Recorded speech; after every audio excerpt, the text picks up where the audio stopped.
नमस्कार। बिहार सरकार का एक ही उद्देश्य है कि जो नगर निकाय हैं उनकी आंतरिक जो खर्चे हैं उसकी भरपाई जो आंतरिक आय के स्रोत हैं उसे हो सके। इसके लिए राज्य सरकार के द्वारा लगातार गाइडलाइन भी जारी किए जाते हैं।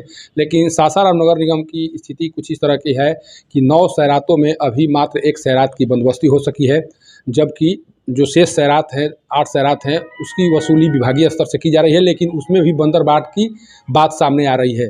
इसके अलावा जितने भी दुकान हैं उसे जो आय प्राप्त होने की बात बहुत दिनों से कही जा रही है, उसका भी कुछ अता पता नहीं चल रहा है।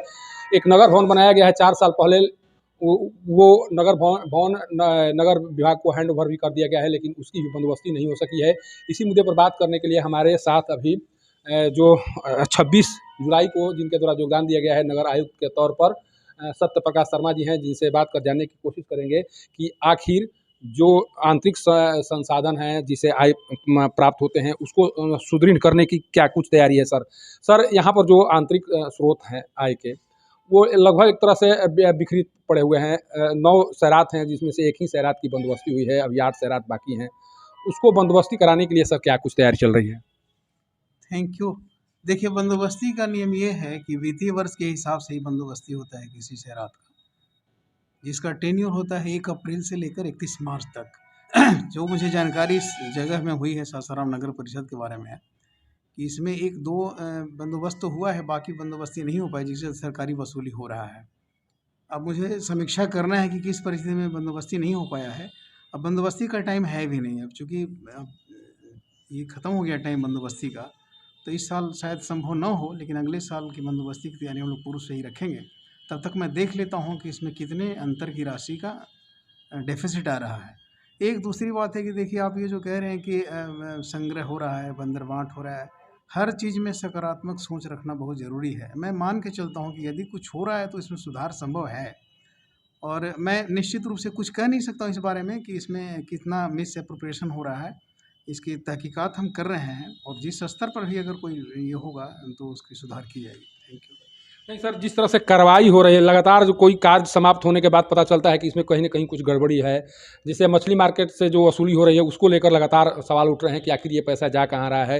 बहुत लोग पता करने की कोशिश भी की है कि आखिर ये किस तरह से ये अरेंजमेंट हो रहा है इसका, उसका कुछ अता पता नहीं चल रहा है सर। सबसे ज़्यादा फोकस मछली मार्केट पर है। अभी तक मछली मार्केट से जो वसूली हुई है उसके लिए क्या करेंगे? किस तरह से उसकी योजना बनाएँगे सर? देखिए, सिर्फ सवाल मछली मार्केट का नहीं है, वो भी अवयव है, कंपोनेंट है। तो उस वहाँ जो रेट फिक्स है उस हिसाब से वसूली हो रही है, ये देखना हमारा काम है। दूसरी बात है कि जो वसूली की गई राशि है वो बैंक में जो नगर निगम का अकाउंट उसमें जमा हो रहा है कि नहीं, ये देखना मेरा रिस्पॉन्सिबिलिटी है। तो मैं इसको भी समीक्षा करके इसको भी देख लेता हूँ कि कितनी वसूली वहाँ हो रही है और कितनी राशि बैंक में जा रही है। सर, यहाँ पर बहुत सी दुकानें हैं जिनसे जो यहाँ के आय के स्रोत हुआ करती थी, लेकिन बहुत दिनों से जो वहाँ से आय होना चाहिए वो नहीं हो रहा है। शायद ये भी पता जानकारियाँ सामने आ रही है कि जो फाइल हैं दुकान की, जो फाइलें हैं वो गुम है, कहीं कुछ कोर्ट में भी जमा होने की बात आ रही है, लेकिन क्लियर नहीं हो पा रहा है कि उसमें मामला है क्या। इस जानकारी आप तक पहुँच रही है उसके बाद आप क्या करेंगे सर? अभी जो आपने बताया है, और मुझे पूरी जानकारी भी नहीं है इस बारे में कि फ़ाइल कहाँ पर किस स्तर पर है। लेकिन जहाँ तक ये बताया गया है कि जो दुकानें हैं जिसका सेटल होना ज़रूरी है, तो उसमें फिर समीक्षा करता हूँ तभी कोई निर्णय पे पहुँच पाएँगे। सर, एक अंतिम सवाल।